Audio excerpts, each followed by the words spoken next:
حضرت خلیفہ تحسین علی صاحب رحمۃ اللہ علیہ کی قبر ہے، کم از کم ان کی قبر پر سلام عرض کرنے کی توفیق ہو جائے۔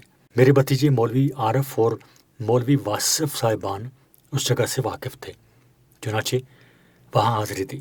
اس قبر کی علامت یہ تھی کہ وہاں ایک آم کا درخت ہوتا تھا جسے سونار والا درخت کہتے تھے۔ میں نے بزرگوں سے سنا ہے کہ اس کا پھل پورے خاندان میں تقسیم ہوا کرتا تھا۔ وہ درخت اب بھی موجود ہے، لیکن شاید اس نے پھل دینا بند کر دیا ہے۔ آخرکار ہم کسی طرح محمود حال پہنچ گئے۔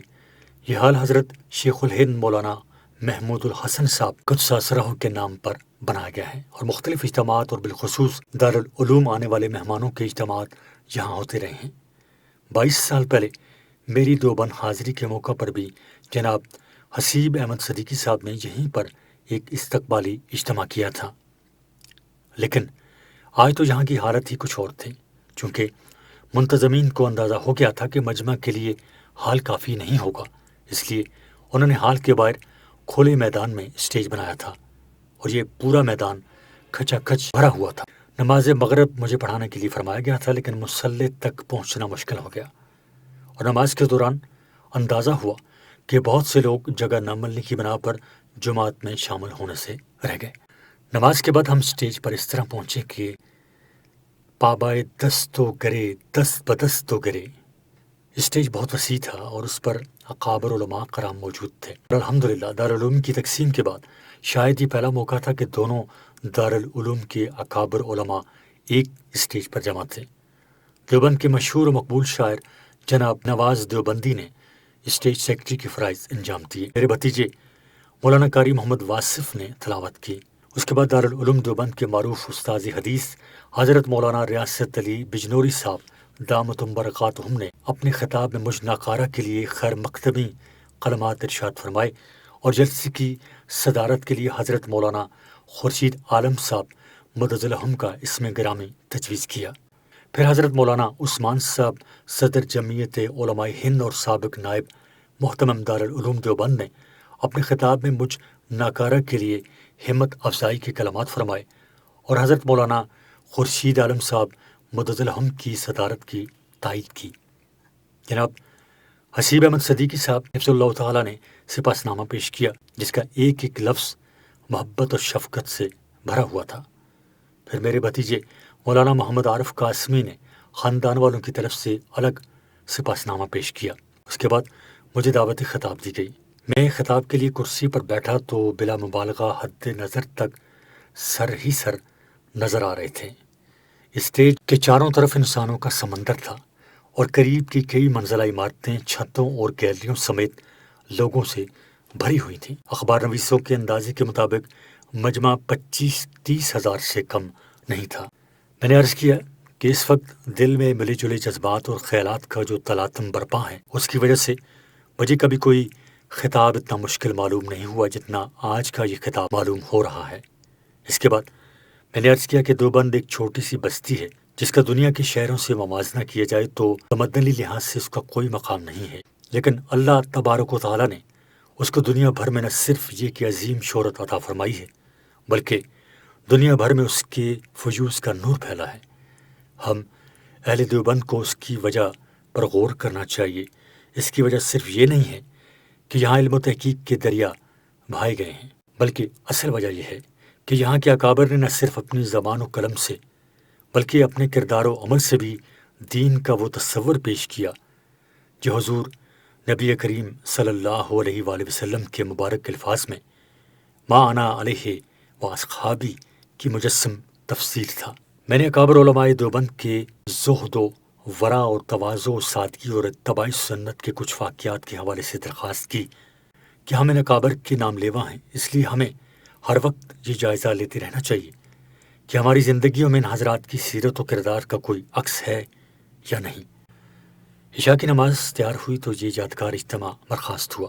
جلسے کے شروع میں مجمع کی کثرت کی وجہ سے دھکا پیل بھی دیکھنے میں آئی تھی، اس لیے میں نے اپنی تقریر میں یہ بھی عرض کیا تھا کہ ہمارا دین ہمیں نظم و ضبط کا درس دیتا ہے، اور ہمیں کوئی ایسا منظر پیش نہیں کرنا چاہیے جس سے ہم اپنی بدنظمی سے دین اور اکابر دیوبند کی غلط نمائندگی کریں۔ لہٰذا جلسے کے برخاست ہونے پر نظم و ضبط کا مظاہرہ ہونا چاہیے۔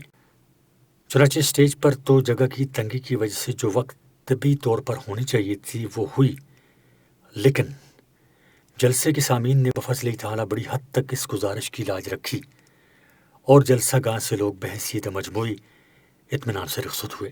عشاء کے بعد میرے ماموزاد بھائی جناب قاری محمد عاصم صاحب نے اپنے گھر پر کھانے کا انتظام کیا ہوا تھا۔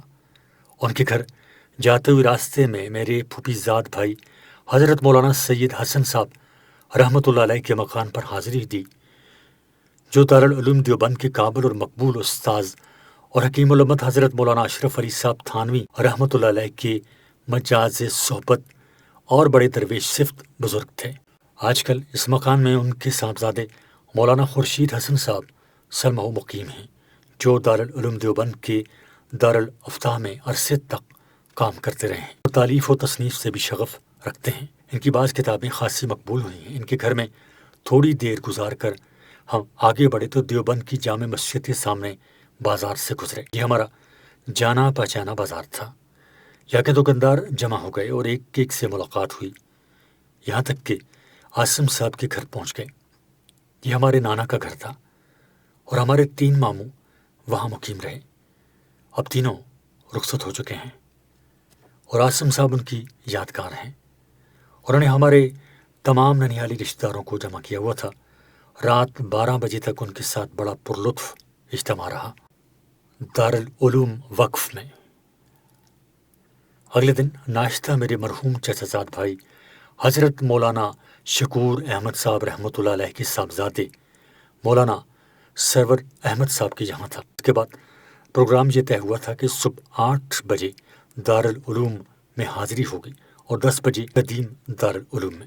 چنانچہ ہم نے پہلے دارالعلوم میں حاضری دی۔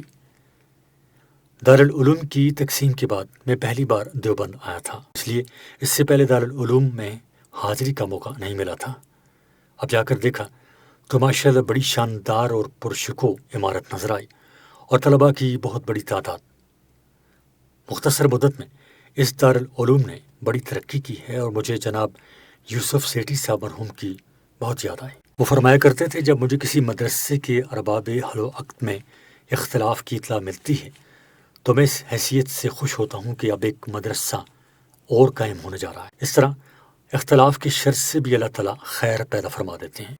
ڈابھیل کا دارالعلوم سال ہر سال سے اس کی زندہ مثال ہے اور اب یہ دارالعلوم وقف بھی اسی کی نظیر ہے، اور اب بفضل تعالیٰ دونوں اداروں میں مصالحت کی فضا پیدا ہوئی ہے، جس کا نمونہ لوگوں نے گزشتہ شب دونوں اداروں کے اکابر کو ایک سٹیج پر جلوہ افروز ہونے کی شکل میں دیکھ لیا۔ یہاں بھی طلباء اور اساتذہ کرام کی طرف سے انتہائی محبت اور میری بساط سے کہیں زیادہ اعزاز و اکرام کا معاملہ فرمایا گیا۔ تلاوت کے بعد حضرت مولانا محمد سالم قاسمی صاحب مرزلہم محتمم دارالعلوم کا یہ پیغام پڑھ کر سنایا گیا، جو اس وقت ملک سے باہر سفر میں تھے۔ بسم ہی تعالی گرامی قدر حضرت مولانا مفتی محمد تقی عثمانی صاحب، السلام علیکم ورحمۃ اللہ وبرکاتہ۔ یہ جان کر قلبی مسرت ہوئی کہ آج جناب کی مادر وطن دیوبند میں تشریف آوری ہوئی ہے اور اس ضمن میں دارالعلوم وقف دیوبند کے اساتذہ و طلباء سے ملاقات اور ناصحانہ کلمات سے نوازنے کے لیے آج جناب نے اپنا قیمتی وقت عنایت فرمایا، جس کے لیے ہم آج جناب کے دل سے شکر گزار ہیں۔ دارالعلوم وقف دیوبند کے لیے آج جناب ناآشنا نہیں ہیں اور نہ ہی آج جناب دارالعلوم وقف دیوبند کے لیے اجنبی۔ آپ کی تشریف آوری پر اہلاً و سہلاً مرحبا، تو آپ کی تشریف بری پر سلامت روی و باز آئی کے دعائیہ کلمات یہاں کے ہر فرد کی زبان پر ہیں۔ خدا تعالیٰ آپ کی تشریف آوری کو پورے ملک کے لیے عموماً اور اہل دیوبند دارالعلوم وقف کے لیے خصوصاً باعث برکت بنائے اور صحت و سلامتی کے ساتھ آپ کی خدمات علمیہ جاری و ساری رہیں۔